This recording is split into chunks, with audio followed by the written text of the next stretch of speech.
جيت بقى يا حبايب قلبي النهارده في عز الحر، يعني بصوا اتبهدلت احلى بهدله. بس الحمد لله وصلت لنتيجه كويسه جدا جدا.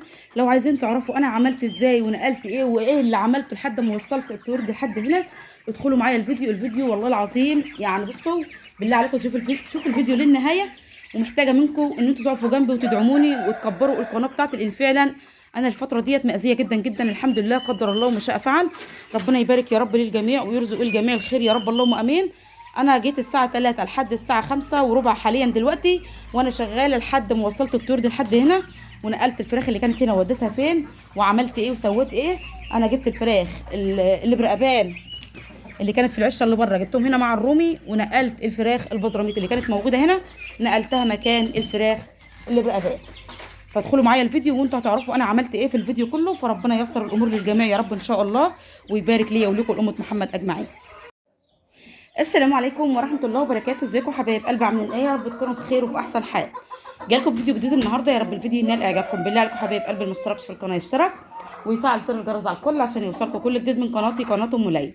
قبل ما ندخل في محتوى الفيديو بتاعنا، يا ريت نسمي بالله ونصلي على الرسول. بسم الله الرحمن الرحيم. اللهم صل وسلم وبارك على محمد وعلى اله واصحابه اجمعين. حبيبنا ونبينا وشفعنا يوم الدين محمد صلى الله عليه وسلم. ربنا يبارك يا رب ليا ولكم امه محمد اجمعين، ويرزقنا ويرزقكم جميعا الخير ان شاء الله. انا محتاجه الاوضه دي ضروري جدا جدا جدا، لان انا عندي زحمه في الطيور في البيت التاني، فانا عايزه اخف عن الطيور. والمكان ده الاوضه دي طراوه جدا وحلوه، تنفع لاي طيور موجوده عندي، خايفه عليها من الحر. طب انا هعمل ايه؟ انا كنت معتمده على الله ان انا يعني اعمل عشش في الدوار من بره، عشتين للفراخ البراهمه وعشه للفراخ البزراميط دول. فمش مستطاع او مش متاح ان انا اقدر اعمل دلوقتي العشش دي. فانا هعمل ايه؟ دول هشتغلهم احطهم مكان الفراخ اللي برقبان والديك الاسمر الهندي. وهجيب الديك الاسمر بالفراخ بتاعته ادخلهم مع الطور اللي هنا، لان ده لو دخلته جوه هنا هيقطع الرومي بتاعي. الديك بتاع والدتي هيمسكوا يضربوا لما يبهدلوا. فانا في غنى عن الكلام ده كله لان ماهيش حاجتي، فانا خايفه عليه برضه ان هو يتبهدل. فانا هجيب الديك الاسود هنا مع الفراخ بتاعته، وربنا يسترها بقى هو والديك الهندي التاني ما يضربوش بعض. فان شاء الله هنقلهم دلوقتي حالا. وهجيب الديك الرومي الصغير ده هنقله وياهم. هسيب بس هنقل الديك البزراميط والفراخ بتاعته مع الديك الشامورد ده، هنقلهم مع بعض في الايه، في العشه اللي بره. وهنبدا دلوقتي حالا النقل مع بعض. فخليكم معايا، دول هيطلعوا في العشه اللي بره، بس اما اجيب اللي بره الاول عشان انقلهم مكانهم على طول باستمرار. الاماكن نظيفه، مش محتاجه كنس ولا حاجه. انا هكنس بس المكان، بسم الله ما شاء الله، بيضين على الارض اهوت. هكنس مكان الفراخ البزراميط بس عشان الفراخ الصغيره، وهفرش لهم رمل، مش هفرش طيب. وهفرش رمل عشان هجيب الرومي وهنقلهم مكان الحوان بتاع الفراخ اللي هي البزراميط. فانا هفرش رمل عشان اظبط الدنيا ليهم، عشان ياكلوا من الرمل وايه، ويخشنوا الحصره بتاعتهم وياكلوا ويستفادوا من الرمل. عشان بس هنقلهم من مكان لمكان، فالرمل حلو جدا جدا ليهم، هيستفادوا ان هم يخشنوا الحصره بتاعتهم. فهبدا بقى انقل دول دلوقتي حالا، اوديهم الاوضه مع جوه مع الرومي، وهوريكم هعمل ايه بعد كده. خلاص يا حبايبي، انا نقلت الفراخ البزراميط من هنا اهوت، وبدات اكنس في الاوضه وانضفها لان دي لازم تتكنس عشان نظبطها عشان الطور التانيه. ودخلت بقى الديك الهندي الاسود مع الفراخ اللي برقبان بتاعته هنا اهيت، دخلتهم مع بعض وربنا يهديهم يا رب. يعني ايه، الديك ده يعني مسالم شويه لحد ما. الديك الاسود اهوت بالقنات بتاعته متجمعين على الترابيزه لحد بس ما يتعودوا على بعض. هنا مش عارفه في حاجات تحت الترابيزه بقى ولا ايه. الفراخ نزلت تحت الترابيزه. اطلعي يا حاج، انت هتستخبي هنا لامتى يعني؟ اطلعي. دول بقى ان شاء الله ربنا يهديهم لبعض كده ويتعودوا مع بعض هنا. جبت الديك الرومي الشامورد جبته برده وياهم اهو. فربنا ييسر يا رب ان شاء الله، ورك ما يباتوا مع بعض الليله الامور هتبقى طبيعيه خالص. الاوضه واسعه والدنيا تمام، فربنا يبارك. لحد بس ما انقل اديك الروم عندي والدتي والروم يخلص بيض، هنقل قناه الرومي بتاعتي في البيت التاني، وتبقى الاوضه دي فاضيه برده لاي طيور موجوده عندي. فاللي خلاني بس ان انا مضيقه على نفسي ان اديك الرومي ده شغال مع القناه بتاعتي حاليا لحد ما يخلصوا انتاج بيض. هوديه لوالدتي وهودي الرومي القناه بتاعتي البيت التاني. هوريكم بقى الفراخ البزراميط بعد ما نقلتها برده. الحمد لله ما نحونيش خالص. انا طلعتهم الدوار وحلقت كده على ايدي كده بالمقشه ودخلتهم على طول. يعني ما نحونيش زي الفراخ الايه اللي كانت في العشه هنا اهو. دول مع بعض هم بسم الله ما شاء الله، العشه واسعه عليهم. وهنجيب برده معاهم فراخ بزراميط تانية هندخلها وياهم، فربنا ييسر الامور يا رب. عندي فراخ بزراميط هناك في الدوار هناك كبيره، هجيبها ادخلها معاهم هنا. فربنا يبارك للجميع ويرزق الجميع الخير يا رب ان شاء الله. فهكنس بس الاوضه وانضفها وافرشها وانقل معاكم الطور واوريكم التعديلات اللي انا هعملها بعد كده. فربنا يبارك يا رب ان شاء الله ويعيني ويقويني، لان انا بشتغل في عز الاياله في الدنيا نار اي دلوقتي على ما خلصت شغل وعلى فطوري.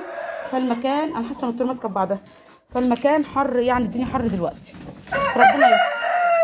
شايفين الفرخه بلدي مع الديك البراهمه والديوك ماسكه ببعضها اهيت. فربنا يسترها بقى وتاقلموا مع بعض، يعني ربنا يسترها وتاقلموا مع بعض كده ان شاء الله.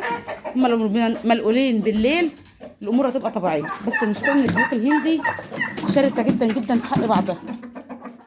فالله المستعان بقى ربنا يسترها وما يأذوش بعض، لان هم لو اذوا بعض هيقرفوناش. فانا هحاول احطه في اي قفص. بتركي ليه زي النتيان كده.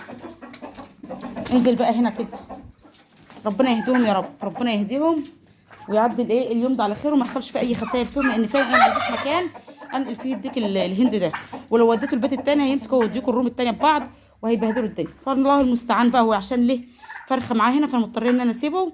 حتى انا ممكن اسيبها مع الديك الاسود بس ملهوش مكان ان انا انقله فيه. فهنشوف الدنيا فيها ايه ان شاء الله.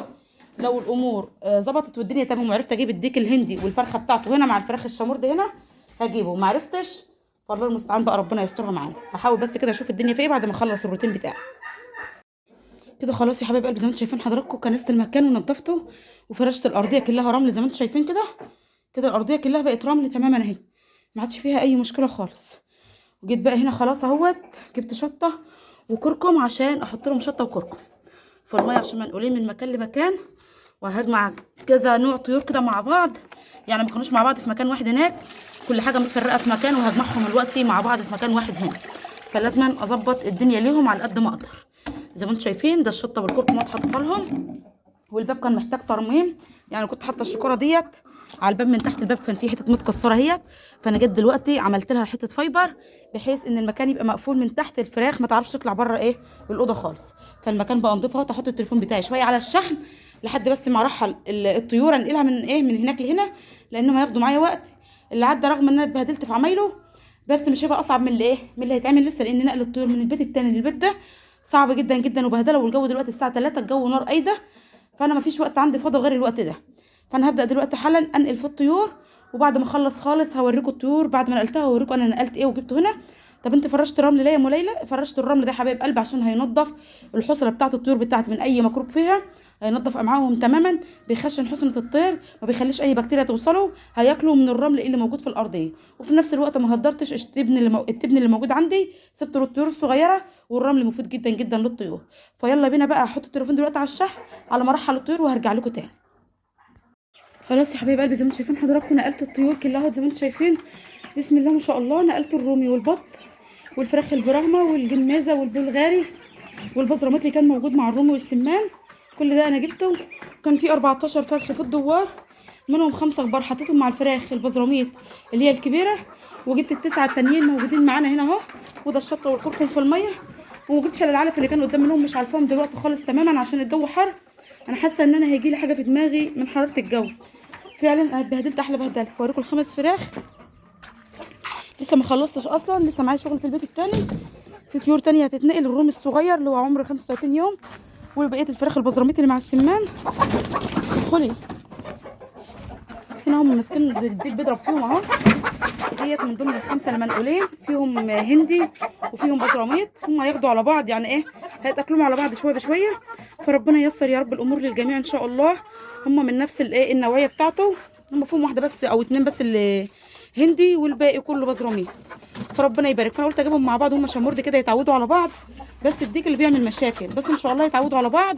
دول كده 9 فرخات مع الديكين اهمت. الديك التاني الله اعلم ان كان هيخصب او مش هيخصب، لان هو شكله هبطان كده. فالديك الهندي هيقدر ل9 عادي مفيش اي مشكله. وعامه لما يكبروا ويبداوا يشتغلوا كلهم هشيل الفرختين الهندي مع الديك الهندي اللي في اللي في الاوضه التانيه هناك، هي الفرخه اللي بتضرب فيهم اهيت. فربنا يهديهم لبعض يا رب ان شاء الله ويتعدى كده على خير ان شاء الله. دي كان الفيديو بتاعنا النهارده، كان فيديو متعب جدا جدا، بس انا لسه ما خلصتش. هخلص باقي الفيديو وهوريكم انا عملت ايه في باقي التعديلات في البيت التاني ان شاء الله. فخليكم معايا، هو الفيديو طويل. خلاص يا حبايب قلبي زي ما انتم شايفين انا حبيت ان انا اخلص مره واحده عشان ما اطولش عليكم الفيديو. انا مسكت المكان اللي كان مكان الفراخ البراهمه والجمازه والبلغاري، كنسته ونضفته تماما وجبت فيه الروم اللي هو العمر 35 يوم، وجبت فيه البزراميط الصغير. روقت الدنيا على السمان خالص جوه. لسه السمان بقى عايز ايه الاوضه بتاعته تتنضف. بس والله العظيم فعلا انا ما عدتش قادره، ما عدتش قادره خالص النهارده اعمل اي حاجه، حقيقي ما عدتش قادره. فدول بقى جبت لهم بقى ايه كميه العلفه اللي كانت فاضله عندي اهي زي ما انتم شايفين، وجبت بقى معلقه من الشطه ومعلقه من الكركم هقلبهم مع بعض كويس. الحاجات دي يا جماعه مطلوبه جدا جدا الفتره دي، لان الفتره دي فيها فيروس عالي جدا. الفتره دي فيها فيروس صعب بطريقه جنونيه. زي ما انتم شايفين اهوت هقلبه بقى في العلف كده عشان هم ياكلوه ويستفادوا منه اهو زي ما انتم شايفين حضراتكم. ربنا يبارك يا رب. مرات اخويا كان عندها شويه فراخ برضو وبزراميط، كانت واخداها مني وسابتهم برضو. الفيروس جه عندها في الطيور الكبيره لما دخل على الصغيرين، وقالت لي والله يا عم لما حطيت لهم كركم وشط على العلف بسم الله ما شاء الله بتقول لي فاقوا بقوا حلوين وياي.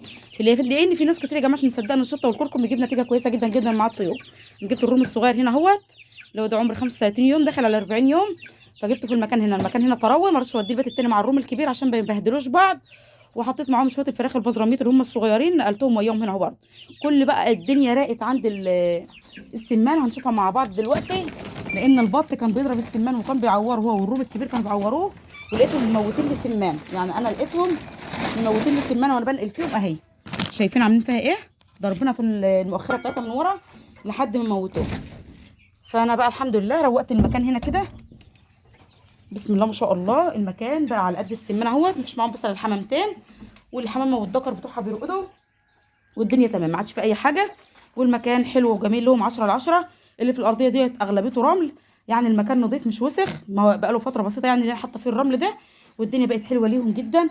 شوف السمانه ديت صغيره ولا كبيره؟ حاسه انها صغيره بس هي كبيره، ده دكر. بسم الله ما شاء الله. المكان بقى جميل جدا جدا، ما عادش هنا فراخ خالص ولا عاد بط ولا عاد اي حاجه ولا رومي ولا اي حاجه، بقى على قد السمان فقط لا غير. هنشوف ده اللي هيندبح ولا القطيع الصغير اللي هيندبح، لسه مش عارفين اللي هيبقى وافي ليومها. لو الصغير فيه اوزان كويسه على اخر الشهر هنذبح الصغير، مفيش فيه اوزان حلوه هنذبح الكبير. ربنا يبارك يا رب ان شاء الله. هو مهما كان الكميه هنا كبيره برضو في المكان، بس الحمد لله انا عايزه ابقى اشيل اللمبه ديت واحط لهم لمبه بيضه عاديه تنور بس المكان عشان الجو حر فعلا. والله المستعان كده ما عادش هنا لا فراخ ولا رومي ولا اي حاجه موجوده اكتر من السمان بتاعنا. القطيع كبير بسم الله ما شاء الله. ربنا يبارك يا رب. المكان اي نعم ضيق عليه بس ما فيش مشكله خالص، يستحملوا بقى لما لاخر الشهر.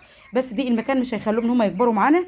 بس السمان كل ما تبقى حركته اكتر كل ما بيشيلش معاكي وزن. يعني السمان بيحب المكان الضيق، بيحب الحركه البسيطه عشان يشيل معاكي وزن كويس. ده ذكر من الكبار اهوت. انا هديك جد تانيه. ربنا يبارك يا رب. هنبدا برضو ان احنا نخف، هنسيب بس حاجات بسيطه مش هنكتر على نفسنا عشان العلف وكده، حاجه انها تشغلنا بس وخلاص. يعني ممكن نسيب 25 نتايه او 30 نتايه بعدد الذكور بتاعتهم، والباقي هنذبحه ان شاء الله. فربنا يبارك للجميع ويرزق الجميع الخير يا رب اللهم امين. القطيع قدامكم اغلبيته اسود، يعني اغلبيه اللي موجود معانا ممكن يكون نص ابيض ونص اسود، بس الاسود باين اهوت برضو، والابيض بيبقى باين اكتر عشان لونه مميز فبيبقى باين اكتر. بس اكتر العدد اللي موجود معايا اسود اهو بسم الله ما شاء الله. الاسود كتير بس الابيض بيبقى لونه مميز فبيبقى ظاهر في المكان. فربنا يبارك يا رب ان شاء الله. هاخد بقى العلف اروح اعلف. انا جسمي هدى شويه لان انا قعدت وارتحت شويه، ما اشتغلتش على طول، ما جيتش نضفت هنا واشتغلت على طول، قعدت شربت شويه ميه وروقت شويه وبعدين كملت شغلي. فاحنا دلوقتي الساعه داخله على 5 وانا بادئه من قبل العصر، بادئه من قبل العصر بكتير، يمكن بادئه من الساعه 3 الا ربع والساعه دلوقتي بقت 5. يعني الوقت كان طويل جدا جدا في الشغل. فالحمد لله هاخد بقى علف للطيور اللي في البيت التاني زي ما انا هدت، اروح اودي لهم علف عشان اختم معاكم الفيديو على كده عشان ما اطولش عليكم اكتر من كده، لان الفيديو فعلا ممكن يكون طول، ما اعرفش والله التصوير اخد كام دقيقه ما اعرفش الله اعلم. بس انا ما حبيتش برضه ان انا اطول عليكم. بس بسم الله ما شاء الله الدنيا راقت والدنيا فقت كتير كتير مع طيوري. كل ده اجى في يوم واحد بس الحمد لله كان لازم عنه عشان الطيور بتاعتي تفوق وتاخد راحتها في المكان. فربنا يبارك يا رب. فيلا بينا بقى نروح البيت التاني عشان احط للطيور التانية علف لان انا طولت عليهم فعلا. فربنا يبارك للجميع ويرزق الجميع الخير يا رب ان شاء الله. خلاص يا حبايبي جبت العلف، جبت لهم 3 علافات هنا اهو، وهنا الجيركن بتاعنا يعني شربوا تلت الميه اللي كانت موجوده هنا شربوا تلتها. بسم الله ما شاء الله الله اكبر. ربنا يبارك يا رب. زي ما انتم شايفين حضراتكم اهو بسم الله ما شاء الله ولا حول ولا قوه الا بالله. يا ريت الكل يصلي على النبي كده يا جماعه ويسمي كده ان ربنا يبارك يا رب ليا ولكم امه محمد اجمعين ويرزقني ويرزقكم جميعا الخير ان شاء الله. دي التعديلات اللي انا عملتها في طيور النهارده، اخذت مني وقت واخذت مني مجهود واخذت من صحتي. والله العظيم ما طبخت لاولاد النهارده خالص، بس بسم الله ما شاء الله الطيور مع بعضها الله اكبر. ربنا يبارك. المكان هنا طراوه ورطب وحلو جدا جدا. هياكلوا من الرمل وفي نفس الوقت المكان هيفضل نضيف تحت منهم، لان الرمل بيشرب اي حاجه، اي سائل بينزل منهم فالرمل بيشربه. فربنا يبارك للجميع يا رب، اللهم امين، ويرزق الجميع الخير يا رب ان شاء الله. زي ما انتم شايفين حضراتكم الله اكبر، حاجه كلها في منتهى الجمال. البطايه دي الوحيده اللي بتاكل في الطيور، فانا مش عارفه بعمل فيها ايه. لو وديتها البيت التاني هي دي اللي معوره السمانه وموتتها. لو وديتها البيت التاني مش عارفه اعمل فيها. انا عايزه ابري المنقار بتاعها بحيث ان هي ما عادش تعض في الطيور، فانا همسكها ابريه دلوقتي، لان هي فعلا هي اللي بتعض الطيور وبتبهدلهم. لان البط ده شرس جدا، البط ده من النوعيه الشرسه جدا جدا اللي بيقعد يعض ويعمل افتراس في الطيور. فانا همسكها دلوقتي اعمل ابر المنقار بتاعها في الحيطه عشان اتخلص منها من اللي هي بتعمله في الطيور بتاعتي. فربنا يبارك يا رب. دي كان الفيديو بتاعنا النهارده. استنوني فيديو جديد واشوفكم على خير، والسلام عليكم ورحمه الله وبركاته.